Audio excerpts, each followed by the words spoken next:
దేవుడు గుడిలో ఉండడట, నాలో ఉన్నాడట అని భయపడిన ప్రతివాడు గుడిలో ఉన్నప్పుడు ఎలా ఉంటాడో ఇంట్లో ఉన్నప్పుడు కూడా అలాగే ఉంటాడు. ఎందుకు? లోపల ఎవరున్నారు?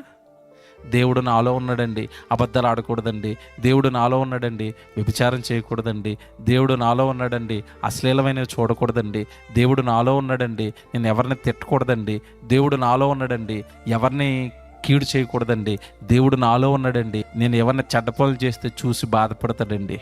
ఎంత భక్తిపరులం అవుతుందో తెలుసండి. నాలో ఉన్నాడు, నేను ఏమన్నా వింటాడు, నాలో ఉన్నాడు, నేనేం చేసినా చూస్తున్నాడు. తప్పు చేస్తాడండి మనిషి. మారిన దైవ నివాసం, మలినమైపోయిన మానవ జీవితం. దేవుని తీసుకెళ్ళి గుళ్ళో పెట్టాడు, అందుకే మనిషి ఏమయ్యాడు? మలినం, పాపం.